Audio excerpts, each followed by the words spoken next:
तो बच्चों हम आपके साथ एक चैप्टर डिस्कस कर रहे हैं।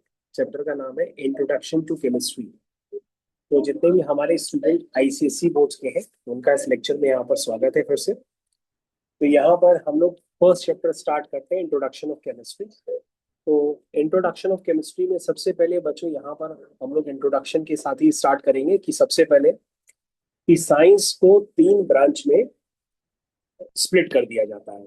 सारे बच्चे ध्यान दें, ये इंट्रोडक्शन टू केमिस्ट्री जो है बेसिकली क्लास 6 का चैप्टर आईसीएसई बोर्ड का है। क्लास 6 आईसीएसई बोर्ड का है। सबसे पहले बच्चों साइंस को तीन पार्ट में डिवाइड किया जाता है। एक होता है फिजिक्स, एक होता है केमिस्ट्री और एक होता है बायोलॉजी। सबसे पहले बच्चों आपको ध्यान देना होगा कि जो फिजिक्स होता है, तुमने पढ़ा है ना इतना पार्ट, पढ़ा है ना इतना पार्ट, ये भी नहीं पढ़ा है तो क्या पढ़ा था? वैसे मैम ने तो सीधे करा दिया था। अच्छा चलो, तो फर्स्ट चैप्टर आएगा स्कूल में। हम्म। ठीक है, तो फर्स्ट ही चैप्टर पढ़ रहे थे ना अभी तक। तो सबसे पहले फिजिक्स, फिजिक्स में क्या होता है बच्चों? फिजिक्स में हम लोग क्या डील करते हैं? Different forms of energy such as light, heat, sound, है ना। तो फिजिक्स में बच्चों हम लोग क्या डील करते हैं, जल्दी से बताओ। Light, sound, heat, electrical energy, ठीक है ना। और एनर्जी चेंजेस के बारे में पढ़ते हैं किसमें? फिजिक्स। लेकिन बच्चों ये जो फर्स्ट चैप्टर है आपका इंट्रोडक्शन टू केमिस्ट्री, इसमें बेसिकली हम लोग को केमिस्ट्री पे ज्यादा जोर देना है। तो हम लोग इसमें क्या पढ़ेंगे? सब्सटेंसेस के कंपोजिशन, उनकी प्रॉपर्टीज और उनके केमिकल चेंजेस के बारे में, ये हम लोग पढ़ते हैं केमिस्ट्री में। ठीक है। बायोलॉजी में क्या पढ़ते हैं? बायोलॉजी में हम लोग पढ़ते हैं लिविंग ऑर्गेनिजम्स के लिए, जैसे कि प्लांट्स और एनिमल्स। जब हम प्लांट से रिलेटेड पढ़ते हैं तो उसको बॉटनी कहते हैं, और एनिमल से रिलेटेड पढ़ते हैं तो उसको जूलॉजी कहते हैं। तो सारे बच्चों को पता होना चाहिए कि बायोलॉजी के भी दो पार्ट होते हैं। जब हम लोग प्लांट्स के बारे में पढ़ते हैं तो उस समय बायो का नाम होता है बॉटनी, और जब हम एनिमल्स के बारे में पढ़ते हैं तो उस समय हमारे बायोलॉजी का नाम हो जाता है जूलॉजी। तो zoology for animals, botany for plants. लेकिन बच्चों हम लोग केमिस्ट्री में क्या पढ़ते हैं? सब्सटेंसेस के कंपोजिशन, उनकी प्रॉपर्टीज एज वेल एज उनके केमिकल चेंजेस। और फिजिक्स में क्या पढ़ते हैं? Energy changes, heats, electrical energy, light energy, इन सब के बारे में पढ़ते हैं। बच्चों जैसा कि मैंने बताया कि हम लोग इंट्रोडक्शन ऑफ केमिस्ट्री पढ़ रहे हैं, तो इंट्रोडक्शन ऑफ केमिस्ट्री में केमिस्ट्री की दो तरह की ब्रांचेस होती हैं। एक होती है इनऑर्गेनिक केमिस्ट्री, एक होती है ऑर्गेनिक केमिस्ट्री। जितने भी बच्चे अभी फर्स्ट टर्म का पेपर देने वाले हैं अपने स्कूल्स में, तो उनके पास सबसे पहले केमिस्ट्री की इन दो ब्रांचेस के बारे में जरूर क्वेश्चंस बन जाते हैं कि इनऑर्गेनिक केमिस्ट्री और ऑर्गेनिक केमिस्ट्री में क्या डिफरेंस है। तो आप काफी देर से पढ़ रहे हैं कि इनऑर्गेनिक और ऑर्गेनिक केमिस्ट्री में क्या डिफरेंस है। तो सबसे ज्यादा बच्चों आपको ध्यान देना होगा कि जब हम कार्बन और हाइड्रोजन से रिलेटेड स्टडी करते हैं, यानी कि आपकी स्टडी होती रही है लेकिन उस केमिस्ट्री में किसका इन्वॉल्वमेंट है? कार्बन और हाइड्रोजन का। तो उस तरह की केमिस्ट्री को हम लोग क्या कहते हैं? Organic chemistry. तो सारे बच्चे ध्यान देंगे कि अगर आप ऑर्गेनिक केमिस्ट्री पढ़ रहे हैं तो ऑर्गेनिक केमिस्ट्री किससे मिलकर के बनी है? कार्बन और हाइड्रोजन से, है ना। तो यदि पूरी केमिस्ट्री में आपके पास कार्बन और हाइड्रोजन आपको बार बार पढ़ाए जा रहे हैं तो उस तरह की केमिस्ट्री को हम लोग क्या कहते हैं? Organic chemistry. That means organic chemistry includes study of specific carbon compounds, mainly of carbon and hydrogen. Inorganic chemistry में हम लोग क्या पढ़ते हैं बच्चों? मेटल्स और नॉन मेटल्स की प्रॉपर्टीज पढ़ते हैं। मेटल्स एंड नॉन मेटल्स जैसे आयरन हो गया, निकेल हो गया, प्लैटिनम हो गया, एल्यूमिनियम हो गया, कॉपर हो गया। यानी कि जितने भी आपके मेटल्स और नॉन मेटल्स हैं उनकी हम लोग फिजिकल और केमिकल प्रॉपर्टीज के बारे में स्टडी करते हैं। तो उसको हम लोग क्या कहते हैं? Inorganic chemistry. तो बच्चों मैं आपको अभी भी बता दे रहा हूँ, ऑर्गेनिक केमिस्ट्री ज्यादा इंटरेस्टिंग होती है क्योंकि उसमें कार्बन और हाइड्रोजन से ही रिलेटेड कंपाउंड होंगे, आप तुरंत समझ जाएंगे उसको ऑर्गेनिक केमिस्ट्री में। लेकिन जिस भी केमिस्ट्री में कार्बन हाइड्रोजन को छोड़ करके बाकी कंपाउंड्स आ जाएंगे, जैसे आयरन हो गया, gold, silver, platinum, mercury, gold, copper, aluminium, ये सब आ गए, तो उस तरह की केमिस्ट्री को हम लोग क्या कहते हैं? Inorganic chemistry. तो बच्चों ये हो गया इनऑर्गेनिक केमिस्ट्री का थोड़ा सा ब्रीफ, और ऑर्गेनिक केमिस्ट्री का भी थोड़ा सा मैंने आपको ब्रीफ दे दिया। अब आप क्लास में ये जरूर बता सकते हैं कि इनऑर्गेनिक केमिस्ट्री और ऑर्गेनिक केमिस्ट्री में हम लोग कैसे पढ़ते हैं, क्यों पढ़ते हैं। चलिए आगे बढ़ते हैं। बच्चों यहाँ पर आपके पास एक हेडिंग है, उसका नाम है एपरेटस। क्या नाम है? Apparatus, use in chemistry laboratory. तो बच्चों लैब में जब आपको ले जाया जाता है तो उसमें हम लोग एपरेटस में क्या क्या यूज करते हैं? हम लोग यूज करते हैं टेस्ट ट्यूब्स। तो टेस्ट ट्यूब बच्चों आपने पहले भी कहीं देखी होगी। इसको हम लोग बच्चों क्या कहते हैं? Test tube. ये बच्चों जो है ना, इसको हम लोग क्या कहते हैं? Test tube. ये बच्चों टेस्ट ट्यूब है। ठीक है, उसके बाद बच्चों क्या है? बीकर। ये बच्चों आपका बीकर है। क्या है ये? बीकर। उसके बाद बच्चों फ्लास्क। ये सारे बच्चों आपके फ्लास्क। ये भी फ्लास्क है, ये भी बच्चों फ्लास्क है। ये बड़ा फ्लास्क, वो छोटा फ्लास्क। और उसके बाद बच्चों होता है रिटोर्ट। क्या होता है? रिटोर्ट। तो सारे बच्चे आपको ध्यान देना होगा, ये तो सिर्फ अभी डायग्राम से रिप्रेजेंटेशन आपको किया जा रहा है कि भैया ये क्या है। भाई देखो ध्यान से, ये आपके टेस्ट ट्यूब। ये क्या है? बीकर्स। ये सब क्या है? फ्लास्क। इसके बारे में अभी हम लोग डिटेल में देखते हैं। प्यारे बच्चों, टेस्ट ट्यूब कहाँ है? टेस्ट ट्यूब ये देखो बच्चों, ये आपको टेस्ट ट्यूब दिखाई गई है। सारे बच्चे इधर ध्यान दें, टेस्ट ट्यूब आपको दिखाई। ये क्या है आपकी? Test test tube. ट्यूब। ये बच्चों टेस्ट ट्यूब। ठीक है, it is a special glass test tube, one open end and one close end. ये एक तरफ से ओपन होती है और एक तरफ से बंद होती है। यहाँ से बच्चों ऊपर से ओपन होती है, तो ऊपर से हम लोग क्या डाल सकते हैं? इसमें कोई भी लिक्विड सॉल्यूशन डाल सकते हैं। तो मेरे ख्याल से सारे बच्चों को क्लियर हो गया कि ये ऊपर से ओपन है लेकिन नीचे से क्या होती है? क्लोज। ऊपर से बच्चों हम इसमें कोई भी सॉल्यूशन डाल सकते हैं, और यहाँ से बच्चों हम इसको हीट भी करते हैं। और जब हम हीट करते हैं तो जो बर्नर हम यूज करते हैं, उस बर्नर का नाम होता है बंसन बर्नर। क्या नाम होता है? Bunsen burner. यहाँ से जब हम उसको हीट करेंगे ना, तो उस बर्नर का नाम क्या होता है? बंसन। क्या नाम होता है? बंसन। बोलो। बंसन। Bunsen burner. ये बच्चों लोग यूज करते हैं हीट करने के लिए। तो उसको लिए लिखा हुआ है बच्चों कि फॉर हीटिंग हम इसको यूज कर सकते हैं, और बॉईल करने के लिए भी हम इसको यूज कर सकते हैं। बीकर, जैसा बच्चों मैंने आपको बताया था कि बीकर कैसा होगा। ये बच्चों, ये बीकर का शेप होता है। बड़ा बीकर भी हो सकता है, छोटा बीकर भी हो सकता है। ये हम लोग क्यों यूज करते हैं? फॉर होल्डिंग, पोरिंग और मिक्सिंग सॉल्यूशन। दो सॉल्यूशंस को आपस में मिक्स करने के लिए, एक दूसरे में पलटने के लिए, और पकड़ने के लिए, इसको हम लोग क्या यूज करते हैं? बीकर। फ्लास्क, बच्चों मैंने आपको फ्लास्क भी बताया था। This is flask, this is flask, this is flask. ये सारे क्या है? फ्लास्क। फ्लास्क क्या होता है बच्चों? ध्यान से देखो, they are the glass apparatus of various shape for various purpose. देखो, राउंड बॉटम फ्लास्क। ये देखो बच्चों, राउंड बॉटम फ्लास्क।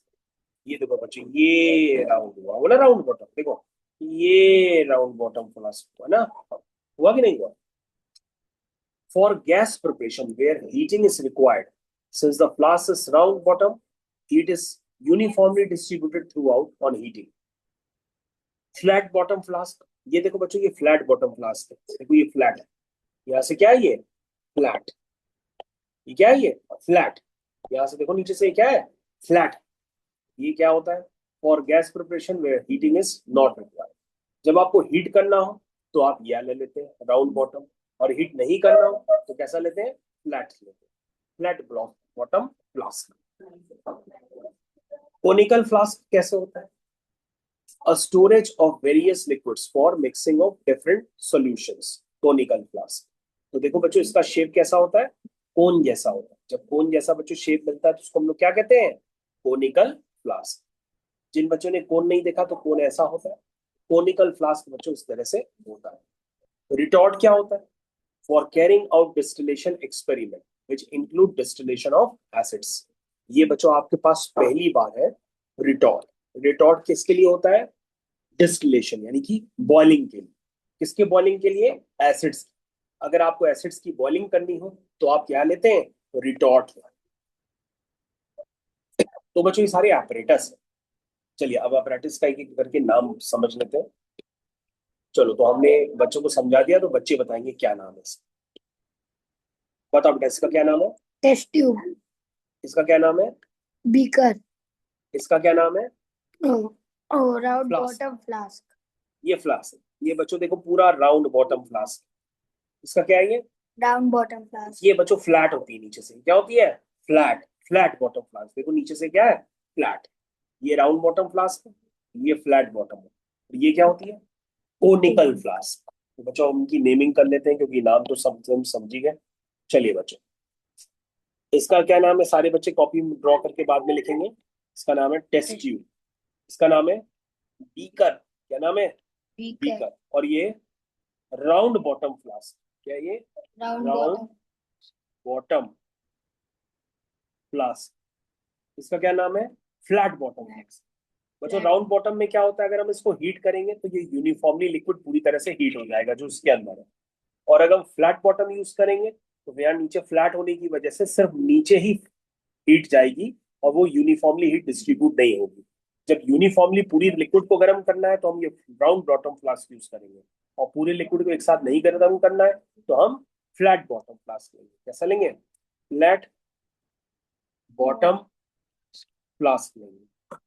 ये बच्चों कैसा है? इसका शेप कोनिकल जैसा है, उसको हम लोग क्या कहते हैं? Conical flask. क्या कहते हैं? Conical conical. फ्लास्क, तो बच्चों आपको इतना पार्ट समझ में आ गया होगा।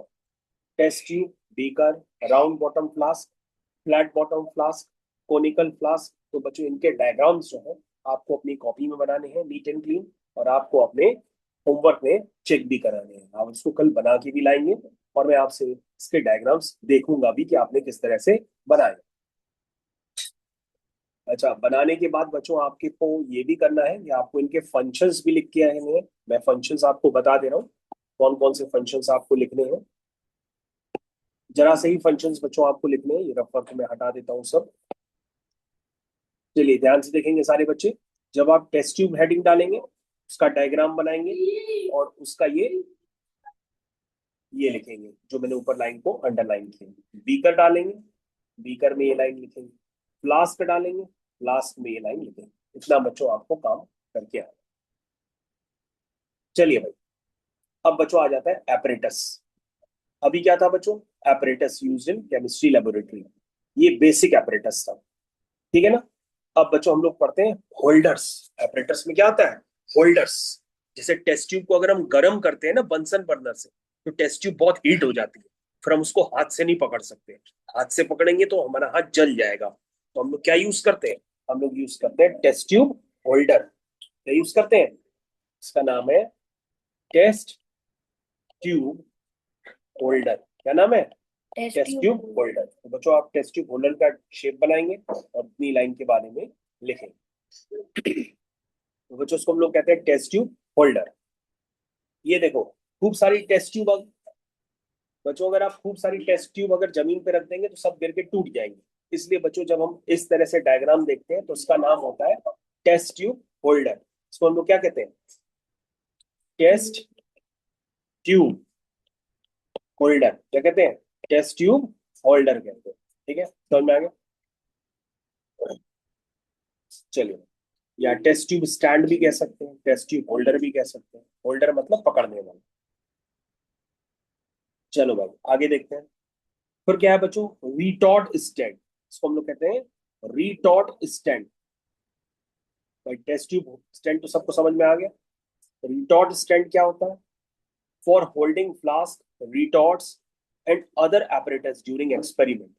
भैया टेस्ट ट्यूब को पकड़ने के लिए आप टेस्ट ट्यूब होल्डर यूज करते हैं और टेस्ट ट्यूब स्टैंड यूज करते हैं। टेस्ट ट्यूब स्टैंड में आप खूब सारी टेस्ट ट्यूब रख सकते हैं, और उसमें से टेस्ट ट्यूब को बाहर निकालने के लिए टेस्ट ट्यूब होल्डर यूज कर सकते हैं।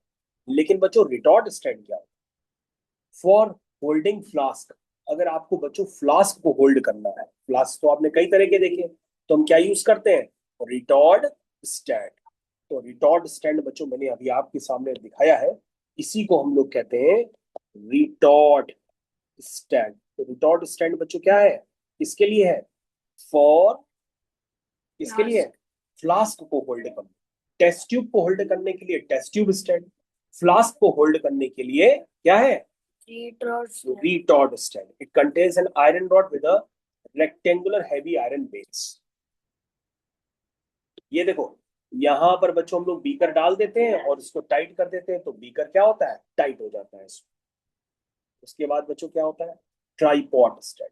ट्राइपॉड स्टैंड बच्चों किस काम आता है, देखो tripod stand for supporting glass apparatus. Glass apparatus को सपोर्ट करने के लिए हम लोग क्या करते हैं, ट्राइपॉड स्टैंड यूज करते हैं। ट्राइपॉड तो आपने देखा ही होगा, जैसे कैमरा को मैनेज करने के लिए हम क्या यूज करते हैं, ट्राइपॉड। ट्राइपॉड पे कैमरा फिक्स कर देते हैं और उसके बाद रिकॉर्डिंग चालू कर देते हैं। उसी तरह से बच्चों, अगर आपको ग्लास को रखना है तो हम किस पे रखते हैं, ट्राइपॉड स्टैंड पे रखते हैं। और ट्राइपॉड स्टैंड पे रखने के बाद हम क्या करते हैं, उसको नीचे से हीट करते हैं और उसके लिए क्या लगाते हैं, बंसन बर्नर लगाते हैं। मेरे ख्याल से सबको समझ में आ गया। ये बच्चों क्या है, ये आपका है ट्राई, क्या है, tripod stand. Tripod stand. Tripod stand, ठीक है। It is made up of iron triangle mounted on 3 iron legs and it is called tripod.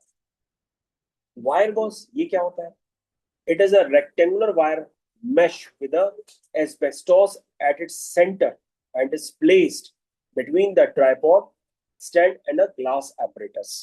उसको हम लोग क्या कहते हैं, वायर गॉस, ठीक है ना। तो वायर गॉस का यूज तो तभी आपको समझ में आएगा जब आपको टीचर किसमें ले जाएगा, लैब में। अभी आपको क्या याद रखना है, टेस्ट ट्यूब होल्डर। ये देखो भाई, टेस्ट ट्यूब होल्डर सबको समझ में आ गया। Test tube holder, test tube stand, retort stand, है ना। टेस्ट ट्यूब स्टैंड में हम किसको रखेंगे, टेस्ट ट्यूब को होल्ड करने के लिए, और रिटॉर्ड स्टैंड फ्लास्क को होल्ड करने के लिए। और ट्राइपॉड क्या है, ट्राइपॉड में हम यहाँ पे क्या रखेंगे, कोई भी बर्तन रख देंगे और उसको नीचे से क्या करेंगे, हीट करेंगे बंसन बर्नर की हेल्प से। अब देखो बच्चों, यहां पर नेक्स्ट हेडिंग आ गई आपके पास, बुक खोलो बेटा। नेक्स्ट हेडिंग आ गई बच्चों फिर से apparatus की। गैस को कनेक्ट करने के लिए आपके पास ये डायग्राम। देखो बच्चों, डायग्राम में क्या है, ये डायग्राम की आप नेमिंग करके आएंगे घर से। मैं आपको बता देता हूं बच्चों, ये डायग्राम आपको स्कूल में दे दिया जाएगा, लेकिन नेमिंग हटा दी जाएगी, जितनी भी नेमिंग लिखी है। ये नेमिंग की मार्किंग आपको स्कूल में खुद करनी पड़ेगी। इसलिए बच्चों, आपके पास ये होमवर्क में है कि आप इस डायग्राम को सही से पहले बनाइए और बनाने के बाद उसकी मार्किंग करिए एक बार बिना देखे, तब जाकर के आप स्कूल में जो डायग्राम दिया जाएगा उसकी मार्किंग कर पाएंगे, ठीक है। चलो बच्चों, इसका नाम क्या होता है, ये वाली जो ट्यूब जा रही है, डिलीवरी ट्यूब। क्या नाम है इसका, डिलीवरी ट्यूब। ये देखो बच्चों, राउंड बॉटम फ्लास्क मैंने आपको बताया था, ये है बच्चों राउंड बॉटम फ्लास्क। ये देखो बच्चों, मैंने आपको बंसन बन बताया था हीट करने के लिए, ये देखो बंसन बन। ऊपर बच्चों एक फनल होती है, इसको हम लोग कहते हैं थिसल फनल। क्या कहते हैं, थिसल फनल। इस जार का नाम होता है बच्चों गैस जार, और इसके अंदर क्या कलेक्ट होती है बच्चों, गैस कलेक्ट होती है। और ये क्या है बच्चों, एक बीकर टाइप का है जिसको हम लोग ट्रो भी कहते हैं। और ये बच्चों क्या है, ये है बीहाइव शेल्फ। क्या कहते हैं, बीहाइव शेल्फ। तो सारे बच्चे ध्यान देंगे भाई, आपको घर पे क्या काम करना है, मैं कल चेक भी करूंगा, ये आप सभी लोगों का होमवर्क है। आप सबसे पहले क्या करेंगे, ये पूरा डायग्राम बनाएंगे नीट एंड क्लीन, और फिर इसकी नेमिंग कर करके आएंगे। ये आपका काम है, ठीक है ना, समझ गए। ये डायग्राम किसके लिए बनाते हैं, जब हमको एक्सपेरिमेंट के दौरान क्या कलेक्ट करनी हो, गैस कलेक्ट करनी हो। तो जब हमको एक्सपेरिमेंट के दौरान गैस कलेक्ट करनी होती है, तब हम इस तरह के डायग्राम्स बनाते हैं। हाँ, तो मेरे ख्याल से इतना पार्ट सभी बच्चों को क्लियर हो गया है। तो पहले आप इतना करके आइए, फिर बच्चों में आगे का पार्ट आपके साथ डिस्कस करता हूँ। तब तक के लिए थैंक यू, धन्यवाद।